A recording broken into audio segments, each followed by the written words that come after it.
Rodri and his friend were out turkey hunting, doing what they had done countless times before. Everything was calm, the forest quiet, save for the subtle movements of wildlife around them. They sat camouflaged among the trees, waiting patiently. Then, a gunshot shattered the silence.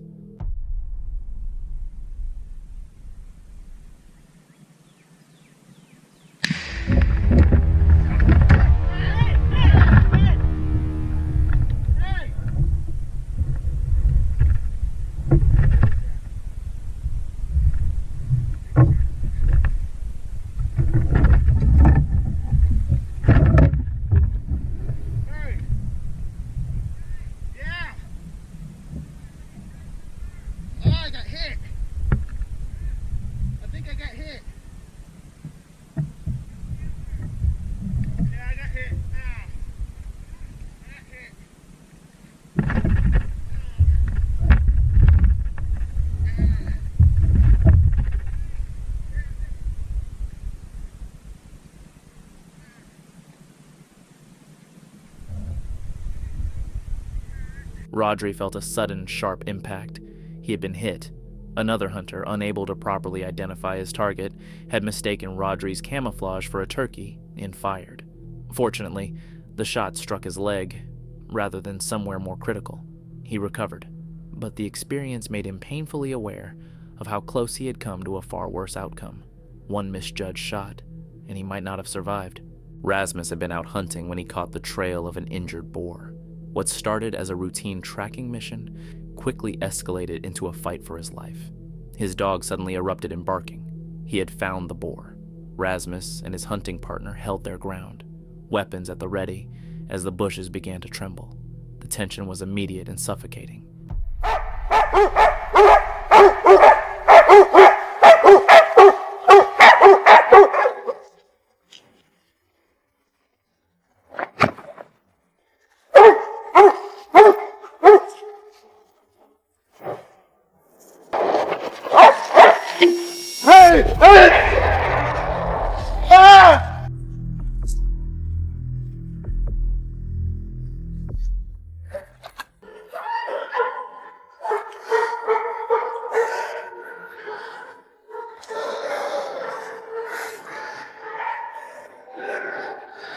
Helvete.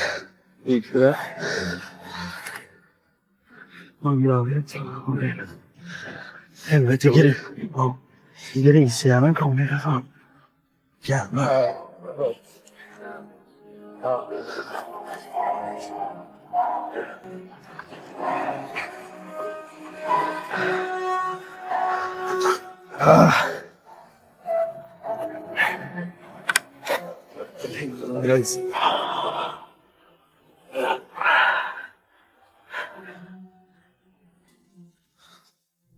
Then, without warning, the boar burst from the brush and charged straight at them. Rasmus was struck and thrown off balance, sustaining injuries in the attack. They managed to escape, shaken and hurt, but alive. The encounter stood as a stark reminder of just how unpredictable and dangerous hunting can be. Yappy and his friend were perched in a tree stand, settling in for a quiet hunt, when the sudden crack of gunfire shattered the silence.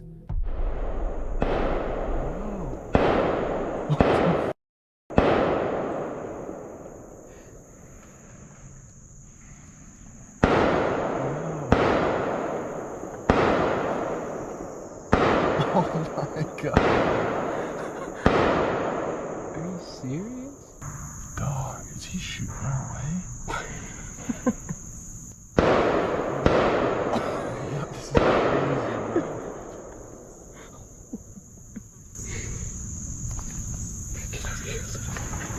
Hold up. Bro just wanted to dump a couple of clips. I guess, bro.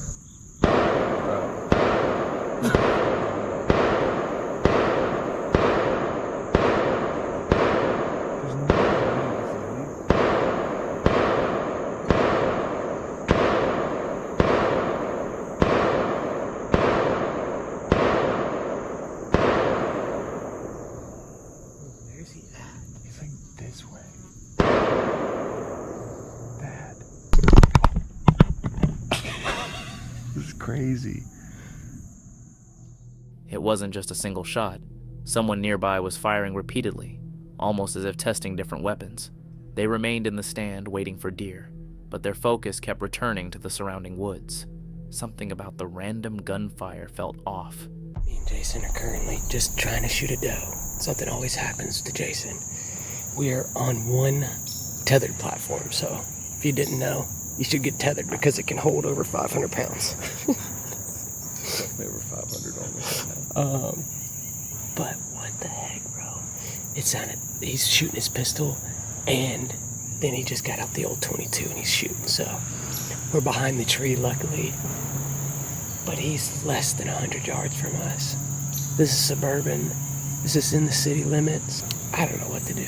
If he'll stop shooting, we should be able to get a deer to come in, but I don't know, man.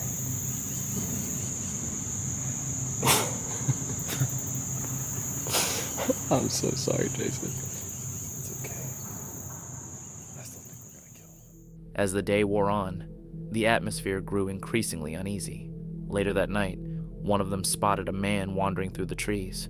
Without any gear, without a flashlight, nothing. He was simply pacing through the woods as if he had no care in the world.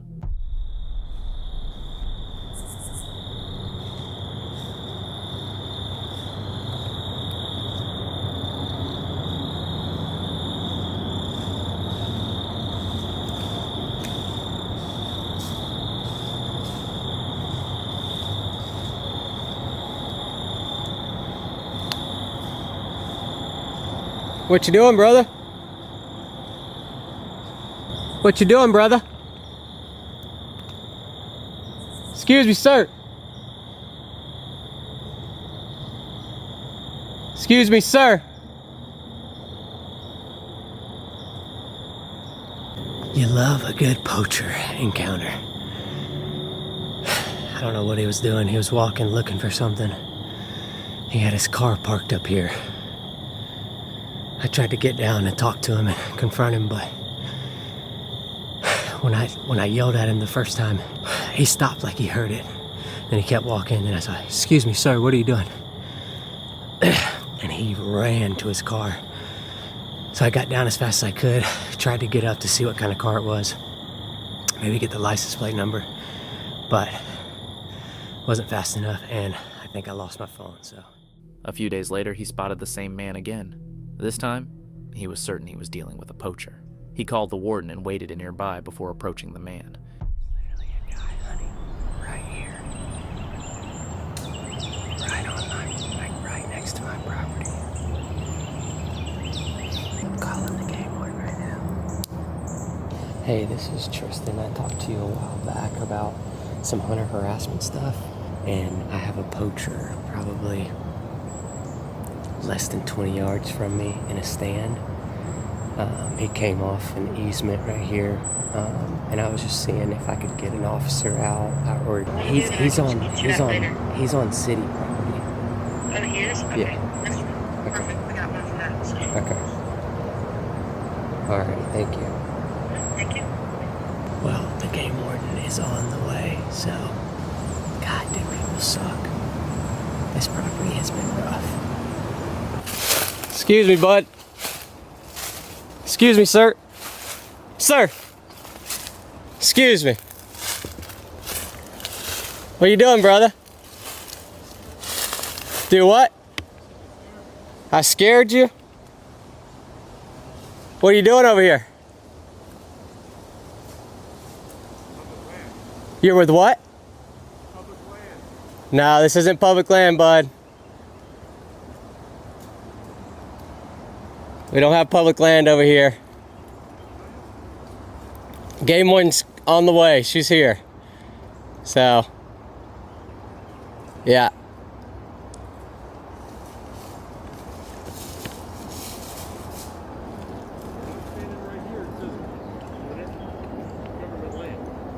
Right, you can't just, it's not a WMA, you can't hunt over here.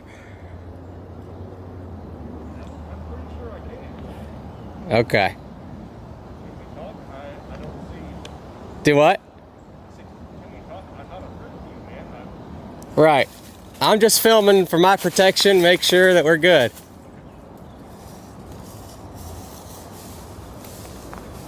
So you thought this was public ground?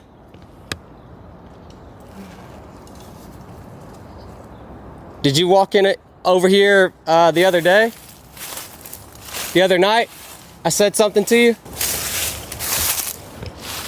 Says he thought it was public ground. Oh, you love that. No, we're gonna go talk to her. And this is the thing, if it was an honest mistake, I'm okay with that. But I am in my first 2 years of bow hunting. I'm simply just trying to find urban spots. right. On its hunt. Yeah, you can't just walk into the woods, bud. You gotta. I did research. Right. Well, you didn't do the right research. You can't just walk off and hunt these urban areas. You have to go and knock on doors and get permission. Getting access to the hunt area. I've skipped that step because it's not, I don't believe you, I do believe you. My thinking was wrong. My thinking was simply, this is government public land, so I had it wrong from the start. Right. Obviously, I would be knocking on doors like you're telling me to do if my thinking was, now wait a second, this is not what it seems like. I need to talk to these people, build these relationships. Right. I admit I was wrong from the start, so. Yeah, he's just trying to help you out. Whether it's the county or it is Mr. Bob over here who has 30 acres right here, he has an affidavit with us. It's called a landowner affidavit. And if they have that signed with the DNR, then they're saying anyone that's hunting on that property, and usually it's because they've had a lot of problems with other people thinking the same way that you've thought. Your court date, they'll probably send you a certified letter is what they've done in the past. Gwinnett County does it so different than all the other counties. The stranger insisted he was on public land, but he wasn't. Once the warden arrived, they discussed the situation thoroughly, and thankfully, it ended without any confrontation. Jack Charles runs a metal detecting channel, exploring abandoned properties for historical treasures, alongside his dog, Fiska. During a routine search of remote farmland left untouched for 30 years, his detector led him to something far more unsettling than he could have anticipated. Sejam todos muito bem-vindos para mais uma aventura. Na aventura de hoje a gente veio explorar pouco desse terreno, né, dessa antiga propriedade, e a gente pediu permissão aqui pro vizinho, né? O vizinho falou, ó, isso aí foi abandonado, faz parte do governo hoje em dia aí. Ele falou, de vez em quando até vejo umas movimentação estranha aí dentro. Agora esses dias a gente achou um pacotão de dinheiro, um pacotão, um baldão cheio assim, ó. Tinha milhões ali, dava para comprar fazendas e fazendas. E vamos ver hoje aqui nessa propriedade o que a gente consegue resgatar para trazer para vocês aí. At the start of the video, Jack casually mentioned strange activity a neighbor had reported in the area, details that seemed minor at the time, but would later prove chilling, given what he was about to uncover. Jack and his dog began their search, carefully sweeping the metal detector across the overgrown terrain. The day started normally, with the pair uncovering mundane items, an unidentifiable metal piece with markings, a decorative brass ornament with floral patterns, and an old watch face with its band still attached. But as he followed what had once been the property's main road, he arrived at the very spot where most of the reported suspicious activity had occurred. That's when things took a disturbing turn. Gente, a gente vai pegar a estradinha, eu vou lá mostrar a casa para vocês lá e fazer um detectorismo em volta da casa. É uma casa muito antiga, uma casa bem antiga mesmo. A gente recebeu fotos do vizinho, né? Mas nós também não conhecemos. Por foto, são lindas. Tem até uma piscina lá atrás, lá uns negócios. Vamos lá que eu vou mostrar para vocês aí. Vamos pegar o carreiro aqui, a estrada, né? Porque aqui antigamente era uma estrada. Ele diz que tem movimentação estranhas de noite aí. Aí eu não sei se virou um covil de ladrão ou o que virou, mas só sei que o carreiro tá bem formado aí. Vamos lá. Further along the path, Jack and Fiska come across a large bird, possibly a hawk or an eagle, perched nearby. But what truly grabs Jack's attention is a powerful, overwhelming odor in the air. Cuidado aí, faísca. Esse passarinhão te pega, rapaz. Esse é do brabo, hein? Olha aí, gente, estamos no carreiro já. Eu acho que é um gavião, alguma coisa assim. Mas tá um cheiro de carniça aqui. Olha lá, ó.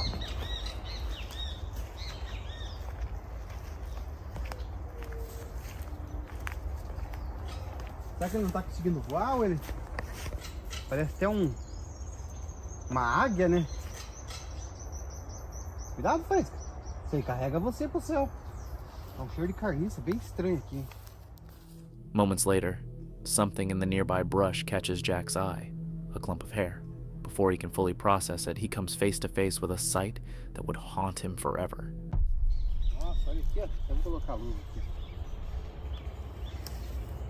Olha. Ui. O tanto de cabelo, gente. Uma maçaroca de cabelo. Puxa vida. Começa a ficar preocupante. Olha aqui, ó. Gente do céu. Acabou com a nossa caçada aí, ó. Vamos ter que chamar a polícia imediatamente. Cuidado, Clemente, você não pode mostrar muito isso aí, não. Nossa senhora, que carniça, gente. Ó. Olha aí, gente. Dá pra você filmar aqui, Clemente. This wasn't the remains of an animal. It was the body of a woman, wrapped in red fabric. In that moment, the neighbors' reports, the circling birds, and the overpowering stench all came together in horrifying clarity. Misericórdia. Fica aqui, Faísquinha. Coitadinho, Faísquinha não entende. Gente, acabou nossa caçada. Olha que situação, gente. Nossa senhora. Mas que... É daqui que tava vindo o cheiro. Vem aqui, Faísca. Tem que pegar o Faísca, senão ele vai pra cima. Nossa, gente. É uma cena horripilante. É uma coisa que eu não gostaria nunca de ver na minha vida. Nossa, gente. Que situação, gente. Nossa. Eu vou sair daqui. Vamos chamar a polícia imediatamente. Acabou a caçada, gente. Misericórdia. Olha, pelo visto é um corpo feminino. Tudo indica que é um corpo feminino. Bom, vamos chamar a polícia imediatamente. With no cell signal this deep in the property, Jack had no choice but to retrace his steps. As he and Fiska hurried back toward the main area, Jack's horror only grew. Scattered along the way were more remains. The birds had clearly been scavenging for days. Chamar a polícia. Olha, gente, ó, tem pedaços da pessoa aí, ó. Olha aí, ó. São pedaços, ó. Deve ser o pedaço que o passarinho tava carregando. Ui, gente. Desculpa estar mostrando isso aí pra vocês, mas aconteceu no meio da nossa caçada aí. E a gente vai lá chamar a polícia, que não pega sinal. Nosso telefone tá totalmente sem sinal. A gente vai subir aqui, que dá mais ou menos 1 quilômetro e pouquinho, pega o celular. Vamos lá. Within an hour of his call, police and forensic teams arrived to secure the scene. Jack stayed on site as investigators carefully combed the area, hoping to uncover any clues about the identity of the woman he had found. Cuidado, se não vai. Agora estão chegando aí, gente. Com certeza já vão chamar o IML, né? Não vamos continuar nossa caçada, né? Não tem nem como, né, gente? Seria bem sem coração fazer uma coisa dessa. E pediu pra gente aguardar aqui na entrada, né? Como a entrada do carreiro um pouquinho pra frente do banhado aqui, ó, a gente vai ter ali assim e já entra, né? Se eles permitirem que a gente filme, a gente vai filmar. Agora, se eles falar que não é pra gente filmar, a gente vai deixar quieto. Também não é muito legal, né? A gente ficar filmando uma desgraça dessa aí, né, gente? Já mostramos o pior pra vocês, vocês já viram, né? Então é de cortar o coração, mas então vamos finalizar essa caçada aí. Agradeço cada um pela companhia, né, Faiscão? E até uma próxima aventura, se Deus assim permitir. Estamos sujeitos a encontrar essas coisas aí.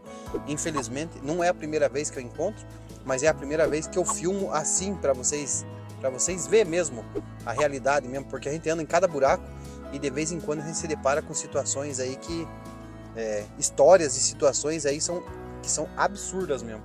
Bom, é triste, mas é a realidade. Tragically, authorities released no information about the victim's identity or how she came to be in that remote location.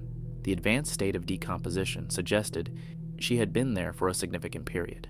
Whether her death was the result of foul play or a tragic accident remains unknown. The metal items Jack uncovered that day, the watch, the brass piece, could they have belonged to her? Were they connected to what happened? There are no definitive answers. One thing is certain. Jack's expedition that day brought an end to someone's disappearance and may have finally offered a grieving family the closure they desperately needed. It's the first morning of archery season, and for one hunter, everything that could go wrong did. So it is 7:05 and I'm just now on my way out. Okay, so it's about 7:30. I'm just now getting here.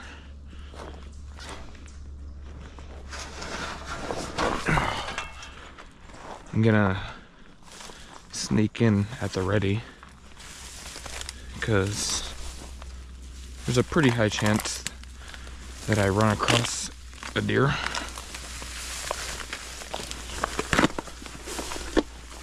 out if I step on hidden bottles. At 7:30 a.m., YouTuber Wild Pursuit arrived at his hunting spot, a tree stand he had used 2 years prior, but in his hurry, he had forgotten something crucial. Okay, so I'm up in the stand. I shot a buck 2 years ago, right there.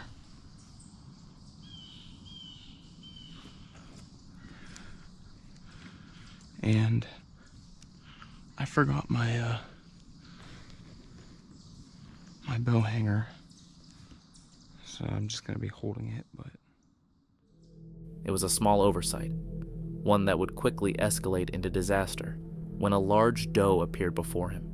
After a tense few minutes, Wild Pursuit finally sees his opportunity. The doe turns her back. He draws his bow and pulls it back, but his elbow hits the tree behind him, and suddenly, he's tumbling down.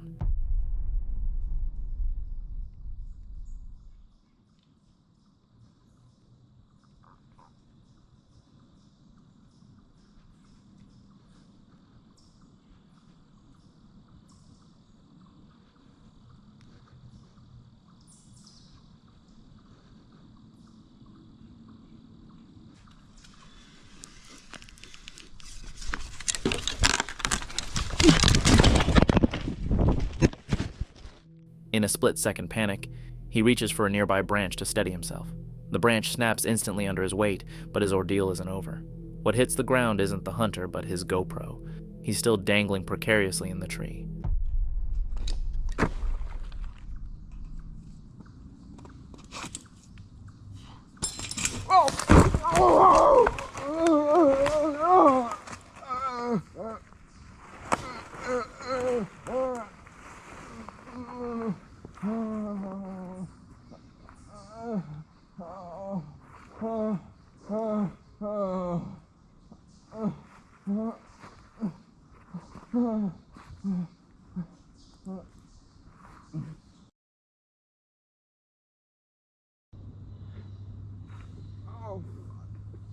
Okay, yeah, you probably should have.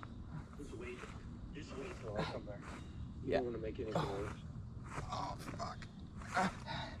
Yeah, I was oh god. There was a really big doe in front of me, and I drew on her, and then she saw me, so we're in a stare down, and she started, I let my bow down because she was staring at me, and then she started walking away real slow, so I drew again, but as I drew back, my elbow hit the tree and knocked me off balance, and I tried grabbing onto a branch that was up in the tree right next to me, and it snapped as I grabbed onto it. 2 days after the accident, he uploaded a follow-up video to address a question viewers had been asking. Was he wearing a safety harness? The answer was yes. He was securely strapped in, but he acknowledged the critical mistake that had led to the fall. So when I fell to the side, which pulled this loop over here. Now, as I'm dangling and trying to work my way back into the tree stand, this must have been getting pulled over and somehow undid this loop, the clasps, which allowed this to slip off. Now, we think that because this isn't broken, and after the fall, this strap was still attached to the tree, but it was now attached to the tree. I don't know if I can get it. Just like regularly hooked. So after, this worked its way out, undid the hooks, and I fell, then it relatched itself to the tree. So that, I think, pretty much solves how I was dangling for about 6 minutes, then I fell, but this strap was still tighter on the tree. On October 20th, Eric was perched in his tree, overlooking a cornfield, trying to record his first solo hunt. Relentless winds exceeding 30 mph rattled the tree with every movement, a constant reminder of how exposed he was. The harsh southern gusts had been battering him for hours, making it nearly impossible to hear anything approaching. He had set up decoys to attract a buck, but the extreme conditions were taking their toll, both physically and mentally. Then, without warning, everything changed.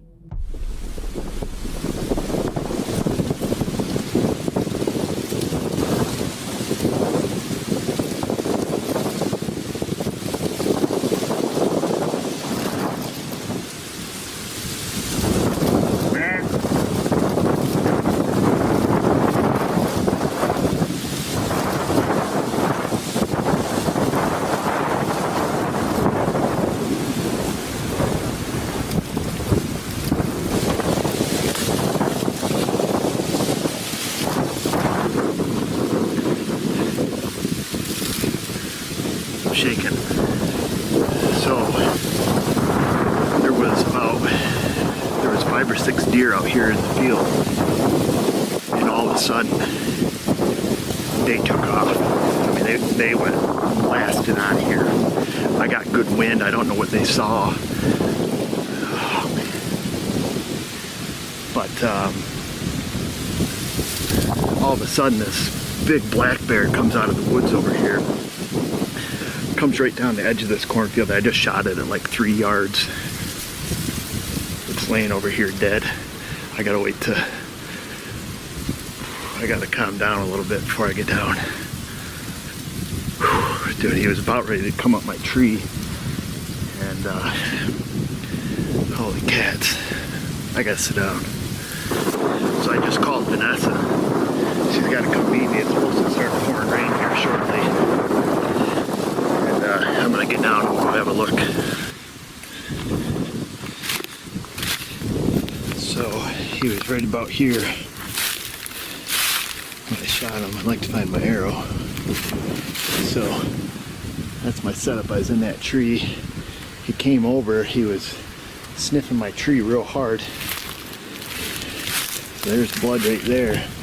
I mean, he's dead right there. He only went just a little bit. I'm just kind of. I'd like to find my arrow. So, lots of blood. Ah, dang it. Okay, so he broke my arrow off. At least we get the broadhead back. Okay. Holy cats. Dude, that was the most crazy thing I've ever done. I thought alligator hunting was going to be the most crazy.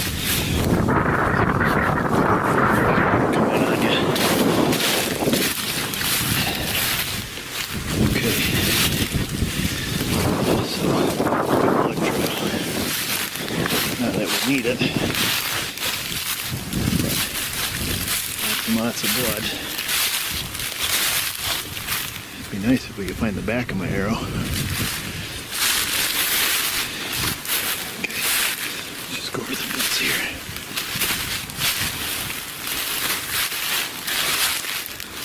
Right there. What in the world are you gonna do with this thing, Eric?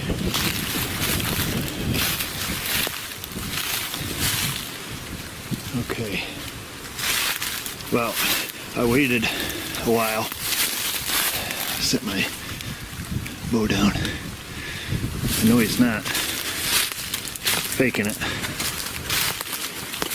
he or she. Oh, there's my arrow, there's the back half of my arrow. Holy cow. What the world? Good. There's the back of the arrow. Oh, lost my knock. That's alright. Wowzer.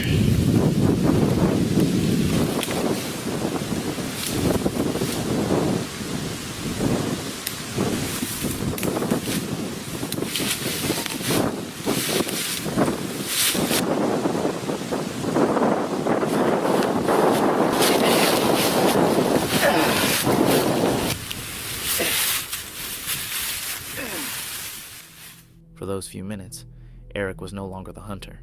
He was simply fighting to survive an encounter with something far stronger than himself. In November 2025, Jake, from his hunting channel, traveled to the remote public lands of northern Michigan, miles from the nearest town, for what began as a peaceful hunt, but quickly turned into a dangerous encounter that left him genuinely fearing for his safety. Jake and his hunting partner, Mitch, had never hunted this isolated part of Michigan before. With only 2 days to explore, they pushed deep into the northern woodlands, where cell service was non-existent, and help was hours away.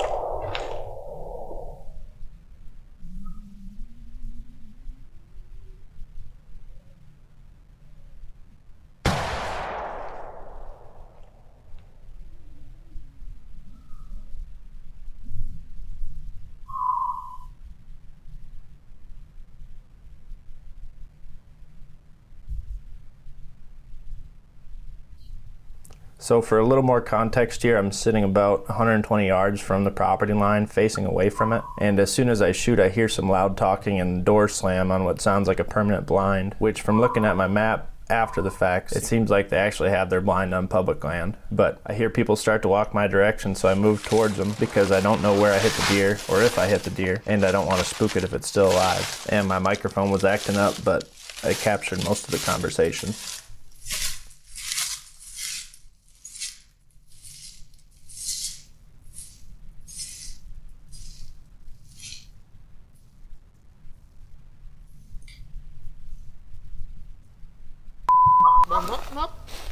I didn't know you guys were sitting there. I've been in here for a couple hours. Yeah?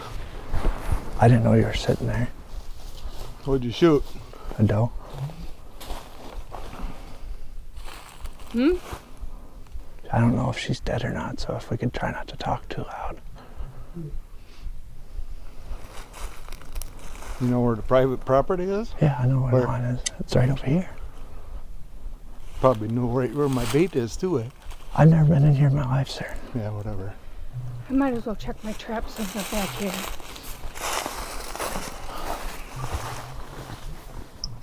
I've never hunted here before.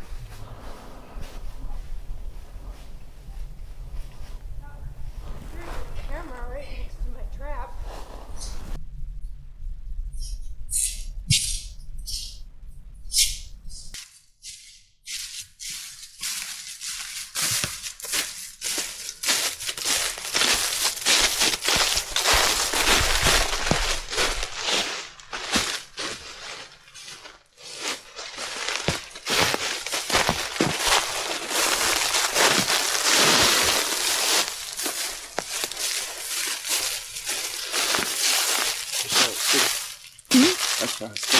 Yeah? I had a trap right there. You're lucky you didn't sit in it. What kind of trap? Foothold for a coyote, bobcat. Yeah, I'm glad I didn't. Yeah? Where are you from? Wisconsin. Figures. Alaskan.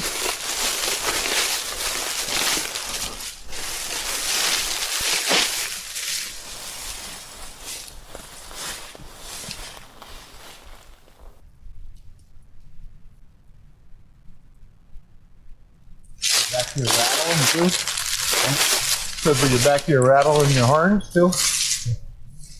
Where are you shooting?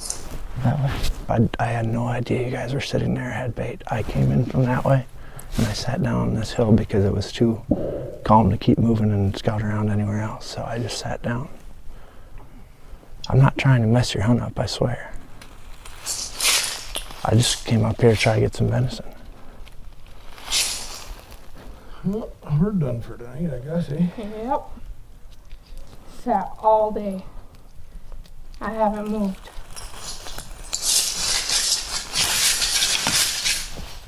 Does nobody ever come in here and hunt on the public, or?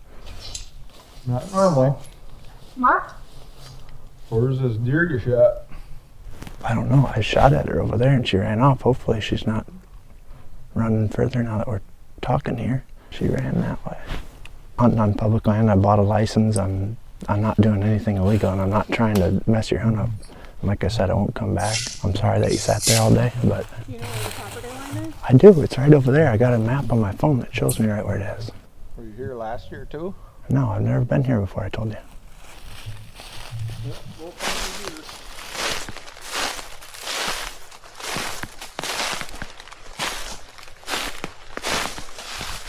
So I go check for blood and eventually get uncomfortable because they're just standing there watching me. So I decided to head back to the car and grab a brighter light.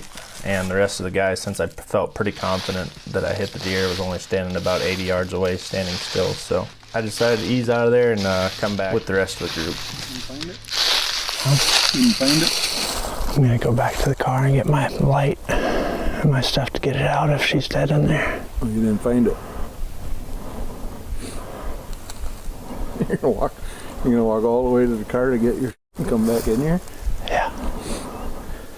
Smart. What's wrong with the light on your head? It's not bright enough. So I'm gonna cut it up out here and stuff. I wanna be able to see what I'm doing. I don't think you hit it anyways, but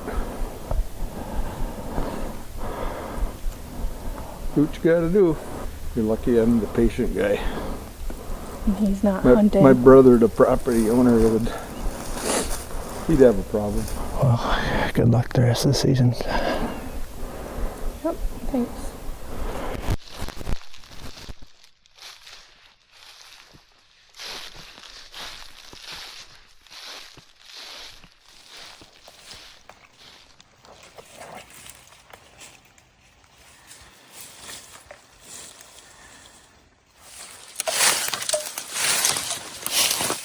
Come here, you pedo. Thank you, Lord.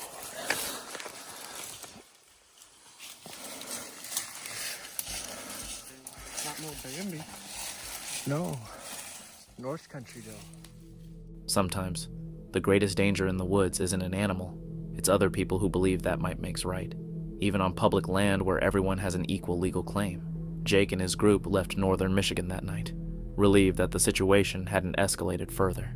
Yet the memory of those threatening words, spoken by armed strangers in the middle of nowhere, would linger with him long after the hunting season ended. On January 28, 2023, one of the most chilling hunting videos I've ever encountered was uploaded to YouTube by a channel called Stuck in the Rut. The footage follows hunting siblings Tana and Trevor deep in the Alaskan wilderness in search of brown bears. After days of camping, glassing, and tracking, they finally locate their target. What should have been the final moments of the hunt, however, rapidly spiral into the worst nightmare of their lives. Got a bear spotted. It's about 3 miles as the crow flies across the river. Probably about 5 miles to get to it. Haven't really been able to see what it is yet. It might be a big sow or it's possibly a boar too. It's a pretty good sized bear.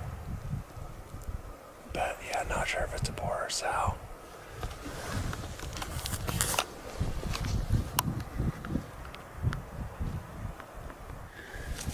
We just watched a wolf chase a caribou into the ocean, and the caribou never returned.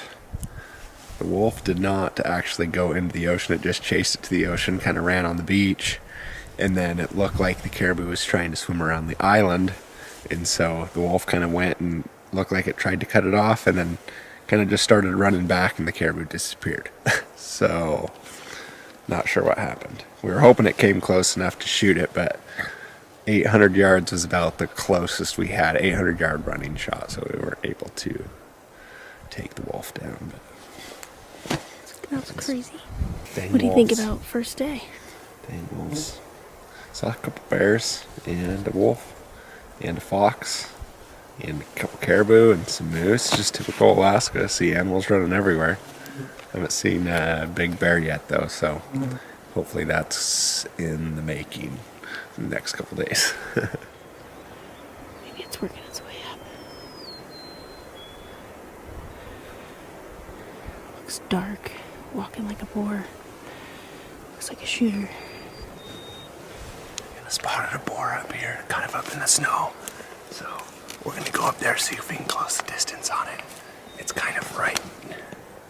We're good on wind right now, but typically the wind kind of comes off the ocean, so probably won't be too long before it switches up that way, but I'm gonna try and close the distance. And hopefully it's just taking a nap up there, but he's moving some ground fast. Worst case, I saw him go in that snow patch and we can see how big his track is, you know, and maybe track him because he's up in the snow now. I watched him.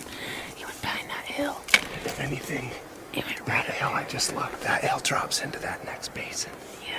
So even if we have to chase him up over into that, Do you think we need he can always come out snowshoes? that way. Snowshoes would have been a good choice. It's a bad idea to not bring this. I thought about it too. I was like, maybe I should bring those. Yeah. I think it's like 900. Do you want to try? I can't get a close enough read on him for it to even be close to being able to hit. Get some good video of him.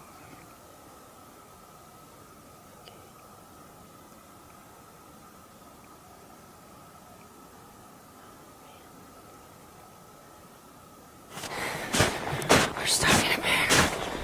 He's coming over this other side. Aim to ambush him. There's been Brandon trying to get over here.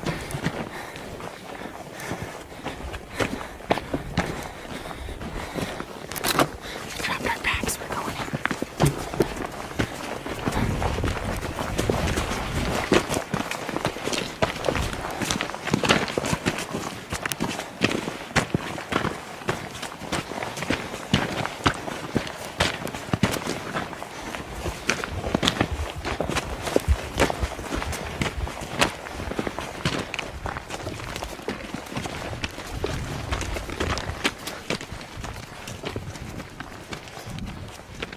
This is where we should have had snowshoes.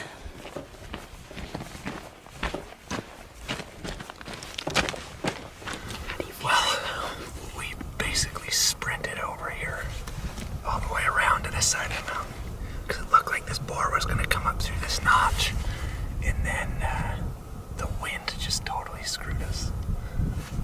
Right when we kind of crested over this ridge here, it just started blowing right towards the notch. Doesn't look like he's came through.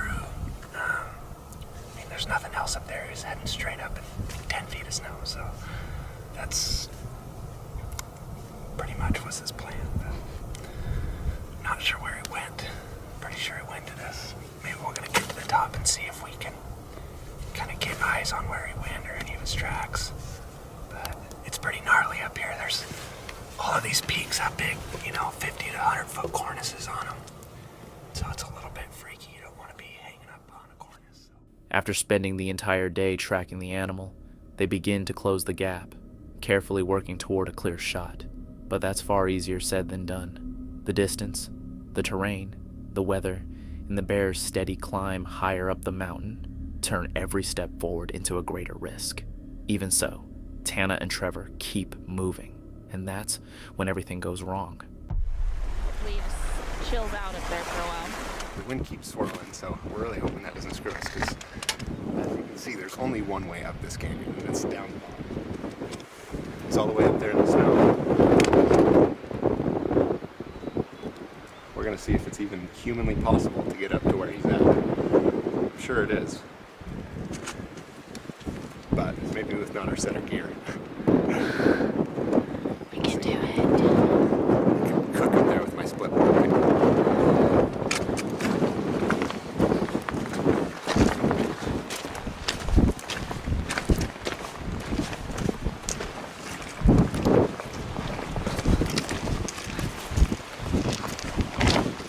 The bear moved a good mile probably further up Death Mountain, so we're about to see if we can make it up there. There's another sow too, just kind of rounded the ridge top. It's a really big sow, but Tana said no sows allowed, so to the top we go.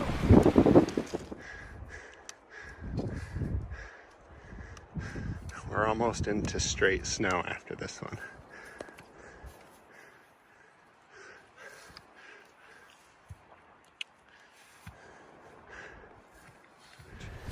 Right before me and Tana started making the trek up this hill. A big sow, real big sow, came and rounded this corner right here and just went up the ridge. So we kind of got to be careful to watch out for her. But I'm hoping that we can crest this little top here and that'll be a shootable range. Wind is super bad right now, so if it's further than 500-600, it's probably gotta try to close the gap. So we'll see what it looks like. So we're about halfway up this mountain now. It's a steep one. Hannah is one crazy woman, let me tell you. Don't know how she talked me into this.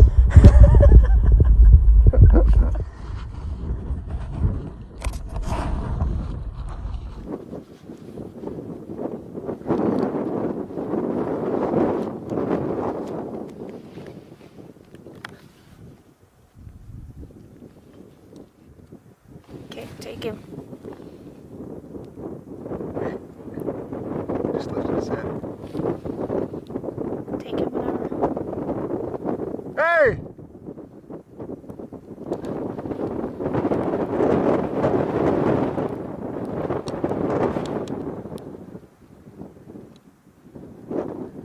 Hey!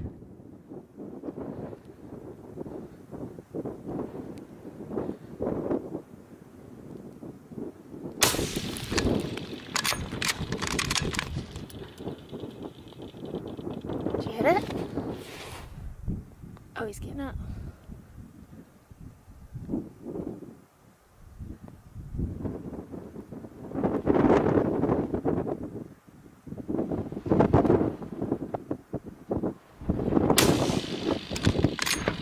Go again.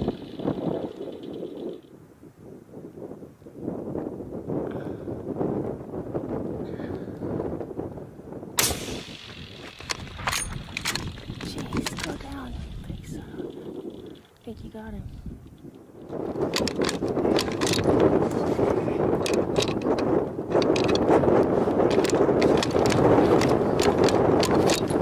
Jammed? Hold on, let me rearrange.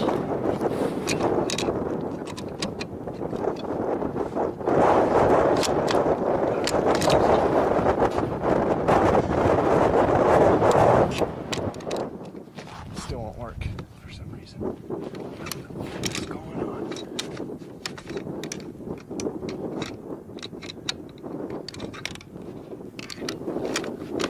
After just a couple shots, the gun jammed. Trevor kept working the action and just couldn't get it to close. This video shows the bear just slowly moving closer and closer to Ten and Trevor as they're trying to fix the gun. Trevor assumes that something's frozen in there, so what he is doing here is trying to warm it up through blowing on it, hoping that he can get the bolt closed. Please die.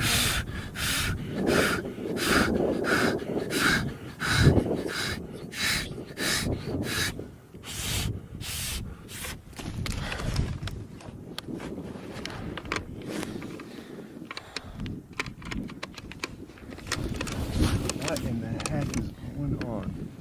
Did you get a good shot? I don't know, but I don't know why this thing will not go in. Never seen it do that before.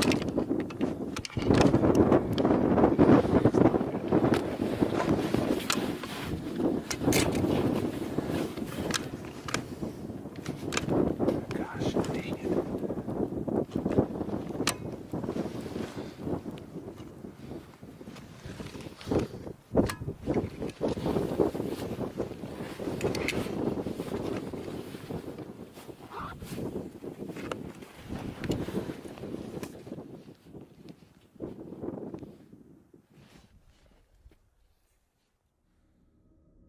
Trevor fires 3 shots in rapid succession, and every one of them lands.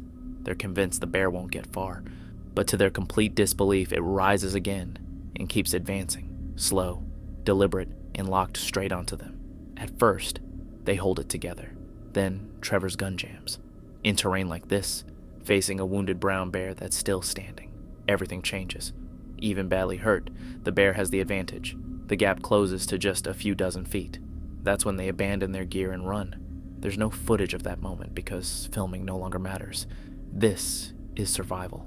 As the bear continues to close in, Tana pulls out her phone, desperately trying to record what could be a final message.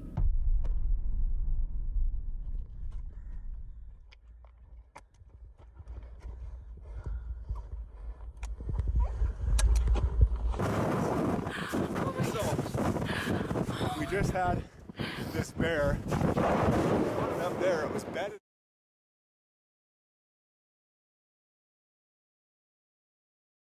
When I shot it, and it actually came running after us. All the way down the hill.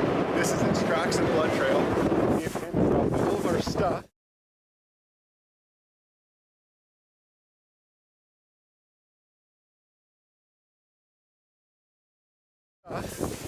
We got down, took off running down there.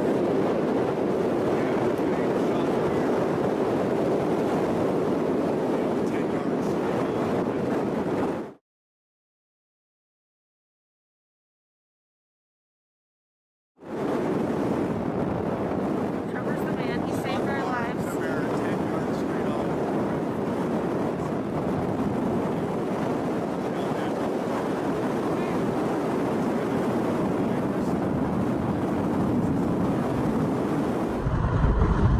So the rock behind Trevor is where he shot it from. Where he's standing is where the bear was. So it's about 5 yards, and it whirled. And there it is. Holy crap. With only a few feet separating them from the bear, Trevor finally manages to fire one last shot, and this time it is fatal. What's troubling here is that the situation was allowed to drag on as long as it did. The bear was forced to suffer after being hit multiple times instead of being taken down with a single decisive shot. When an animal endures 3 rifle wounds and is still left to charge in pain and fear, it reflects a serious failure in judgment and responsibility. This wasn't just a display of nature's power, it was an avoidable act of prolonged suffering. On December 9th, 2018, a genuinely chilling piece of footage was uploaded to YouTube by a user known as Darren's Northern Life. That day, Darren was deer hunting in Manitoba on the final day of the season. After an entire season of bad luck, this was his last opportunity to make it count. Instead of tagging a deer, however, the day would take a far darker turn. Oh, for Pete's sake.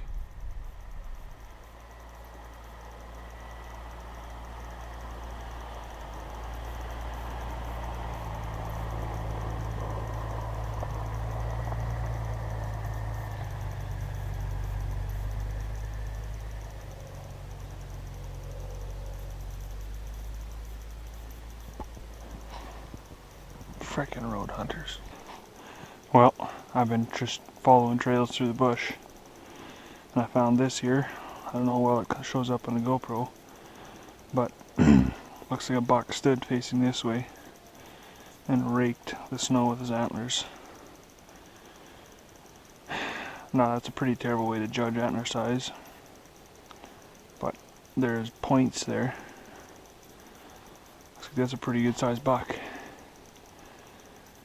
Now if only I could find him. As Darren gets set up, a car suddenly passes by, likely another group of hunters.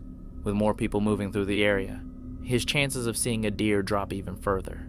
At that point, things aren't looking very promising.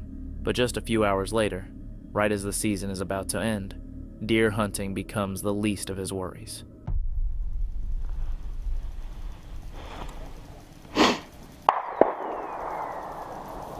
Oh my goodness, that bullet just came over my head. Sounded like a hit though.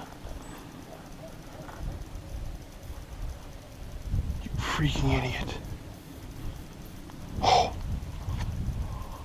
Man, I wish there were some bigger trees here.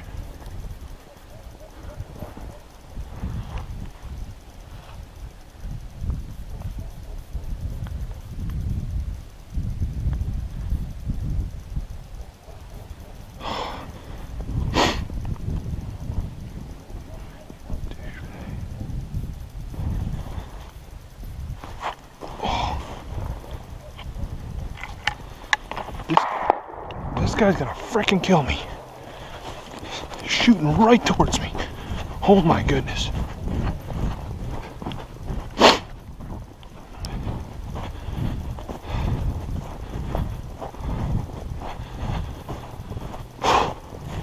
Okay, at least there's some trees between us now. What an idiot. Well, that's exciting. Not much, self? Not much.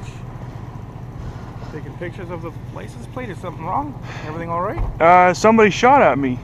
I got on video. Literally, a bullet came flipping right over my head. Two shots earlier, right? Yeah. Like around Shot 4 at you. o'clock. Yeah. Where Somebody were you? walking down the edge of Hugings Field here. Yeah, there was a guy walking on the end of the trail here. So I was on the far side. Somebody walked down this side here, and freaking bullet. I seen a deer came out, and I seen a guy walking. I was like, oh, and sure enough, boom! You can.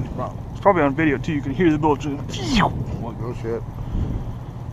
Well, we were. Wasn't us. We're over at No, the first shot wasn't a hit because half a mile later it was still way up in the air. It sounded like a hit. I know it sure sounded like it. It did ever. Yeah. A buck suddenly clears a fence just a few hundred feet from Darren. Almost immediately, gunshots follow. Another hunter, likely the same one seen earlier, opens fire and narrowly misses him. The panic is instant and unmistakable.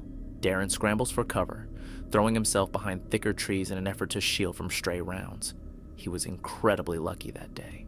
On the final day of hunting season, when desperation runs high and everyone is chasing one last buck, reckless decisions get made.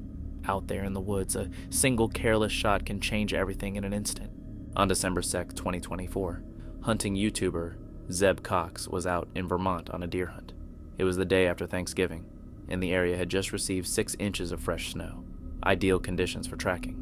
Zeb began the day like any seasoned hunter would, carefully scanning the ground for fresh tracks to determine where the deer might be bedding. It's been about a half hour so far, and I just came to a barnyard. Tracks everywhere. Looks like they've been feeding in here after it snowed. There's no snow on any of the tracks. So I'm gonna work my way through here and try to sort this out, and hopefully I can find the tracks leaving out of here, get on them, and track them down.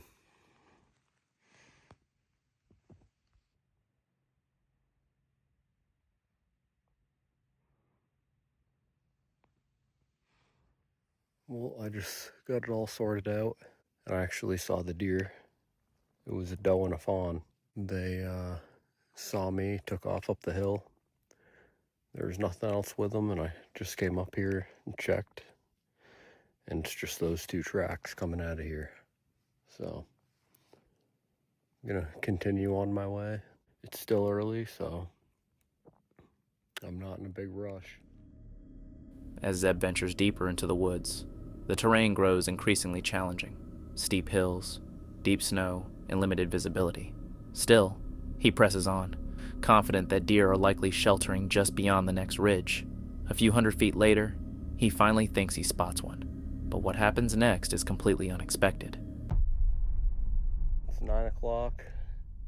Right when I got up here, I found a set of old tracks heading right through the saddle, going down. I'm not going to follow them. I'm just going to keep working my way pretty much the opposite way that this deer went. I'm going to work my way around the mountain and back down the other side.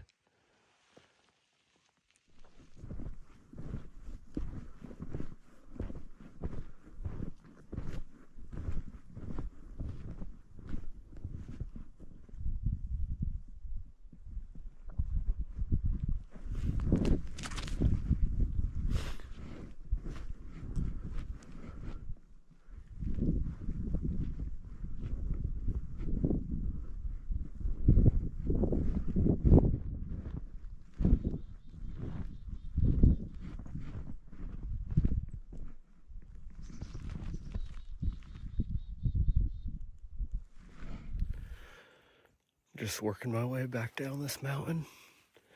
I just came across a smoking fresh track. I'm gonna get on it and I'm gonna move as quietly as possible, go nice and slow. Hopefully I can get a crack at him. I'll let you guys know how I make out.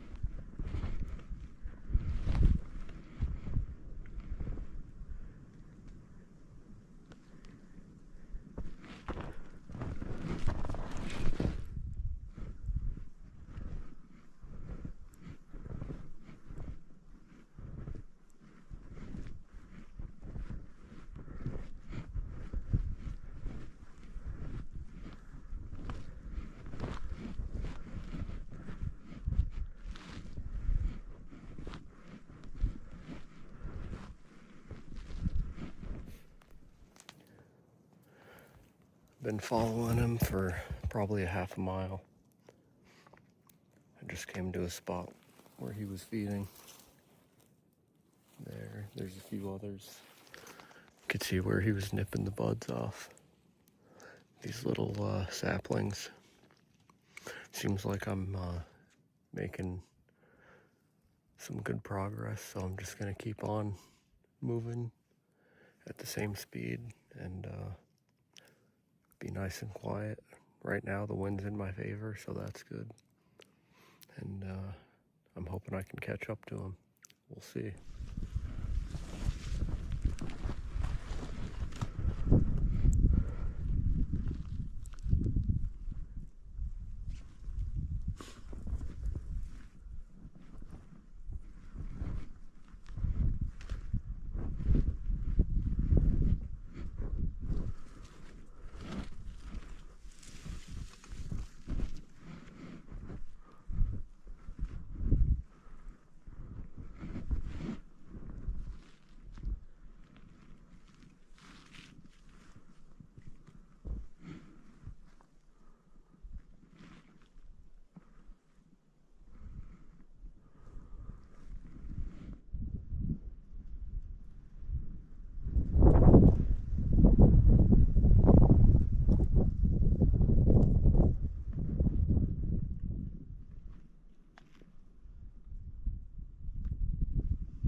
After lining up his shot, Zeb fires.